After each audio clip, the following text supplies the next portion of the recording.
আসসালামু আলাইকুম দর্শক, জামিলুর রহমান আপনাদের স্বাগত জানাচ্ছি। বাংলাদেশ ক্রিকেটের বুনিয়াদ হিসাবে যেই টুর্নামেন্টটিকে বা লিগকে ধরা হয়ে থাকে সেটি হচ্ছে Dhaka premier division cricket league.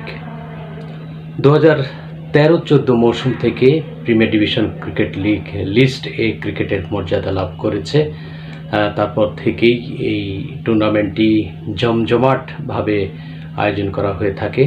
মোট 12টি দল এই টুর্নামেন্টে অংশগ্রহণ করছে। 2024-25 মৌসুমের খেলা 3 মার্চ শুরু হয়েছে দেশের 3টি ভেন্যুতে। মিরপুর শেরেবাংলা জাতীয় স্টেডিয়াম, বিকেএসপি 3 নম্বর গ্রাউন্ড এবং 4 নম্বর গ্রাউন্ডে প্রতিদিন 3টি করে খেলা এবং এক রাউন্ডে মোট 6টি করে match.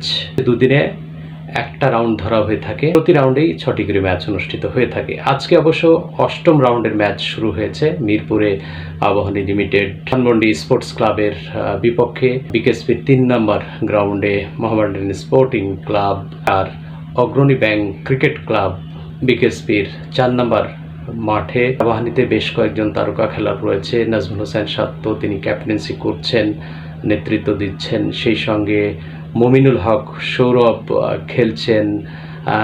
Speed star Chapai express Nahid Rana তিনি খেলছেন। আবাহনী লিমিটেড পয়েন্ট টেবিলের শীর্ষে রয়েছে। মোট 7টি ম্যাচ খেলে 6টি জয়, 12 পয়েন্ট নিয়ে টেবিলের শীর্ষে রয়েছে। এরপরে দ্বিতীয় স্থানে রয়েছে গাজী গ্রুপ ক্রিকেটার্স, এনামুল হক বিজয় যেটির নেতৃত্ব দিচ্ছেন। বিজয় আনবিটেন 149 রানের একটা ইনিংস সেঞ্চুরি পেয়েছেন, অসাধারণ খেলছেন এবং সর্বোচ্চ রান সংগ্রহকারীদের কাতারে তিনি রয়েছেন উপর দিকে। নাজমুল হোসেন শান্ত তিনি সেঞ্চুরি পেয়েছেন। মোহামেডান স্পোর্টিং ক্লাব মোট 7টি ম্যাচ খেলে 5টিতে জয়লাভ করেছে, 10 পয়েন্ট। আর 4 নম্বর স্থানে রয়েছে Agrani bank cricket club. Imrul Kayes এই দলটির নেতৃত্ব দিচ্ছেন।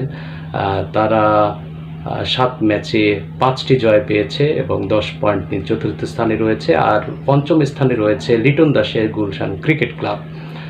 মোট 7টি ম্যাচের মধ্যে 4টি ম্যাচে জয়লাভ করেছে গুলশান ক্রিকেট ক্লাব। আগামীকালকে অবশ্য 8ম রাউন্ডের খেলা শেষ হবে। এরপরে ঈদের বিরতি রয়েছে। প্রিমিয়ার ডিভিশন ক্রিকেট লিগে নাইম শেখ সর্বোচ্চ রান সংগ্রহকারীদের তালিকা 1ম স্থানে রয়েছে।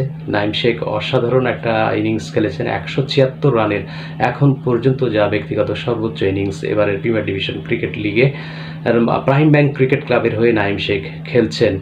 অনেক তারকারাই কিন্তু এবারে রান পাচ্ছেন। তামিম ইকবাল 2টো সেঞ্চুরি পেয়েছেন, 105 এবং 125 রানের অপরাজিত একটা সেঞ্চুরি রয়েছে। নাইম শেখের কথাই বলি, বিপিএলে সর্বোচ্চ রান সংগ্রহ করেছিলেন। বিপিএল যেখান থেকে শেষ করেছেন ঠিক সেখান থেকেই যেন এবারের শুরু করেছেন। নাহিদ রানা মোটামুটি ভালো করছেন, আপ টু দ্য মার্ক বলতে হবে। মাঝে মধ্যে বিরতি দিয়ে তাকে খেলানো হচ্ছে।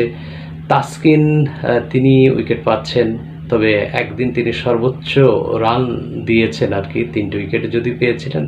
তারপরেও প্রিমিয়ার ডিভিশন ক্রিকেট লিগের ইতিহাসেই সর্বোচ্চ রান 10 ওভারে তিনি দিয়েছেন। আল আমিন হোসেন বেশ কয়েকটি উইকেট পেয়েছেন।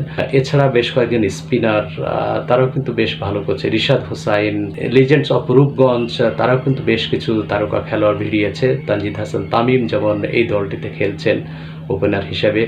পারভেজ হোসেন ইমন ওপেনার হিসেবে তিনি আবাহনী লিমিটেডের হয়ে খেলছেন।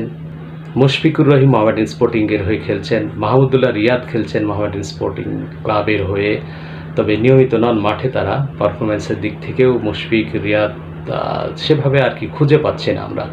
নতুন কিছু তারকা খেলোয়াড় এখান থেকে বেরিয়ে আসবে বলে আমাদের বিশ্বাস। আকবর আলী যেমন একটা দলের নেতৃত্ব দিচ্ছেন, আজিজুল হাকিম তামিম তিনিও নেতৃত্ব দিচ্ছেন। অনূর্ধ্ব 19 দলের বেশ কয়েকজন বোলার এবং ব্যাটার তারা এই ঢাকা প্রিমিয়ার ডিভিশন ক্রিকেট লিগে বেশ ভালো এখন পর্যন্ত আস্থার সঙ্গে খেলছেন। আশা করছি ঢাকা প্রিমিয়ার ডিভিশন ক্রিকেট লিগটি আরও জমজমাট হবে এবং ভবিষ্যতে জমে উঠবে। এবং এখান থেকেই যেহেতু বাংলাদেশ জাতীয় দলের একটা পাইপলাইন, বিপিএল এবং Dhaka premier division cricket league এ দুটি কিন্তু খুবই গুরুত্বপূর্ণ পাইপলাইন হিসেবে। তো দর্শক, আপনারাও চোখ রাখুন ঢাকা প্রিমিয়ার ডিভিশন ক্রিকেট লিগের দিকে। আজ এ পর্যন্তই। লাইক কমেন্ট করে আমার সঙ্গে থাকুন। ধন্যবাদ।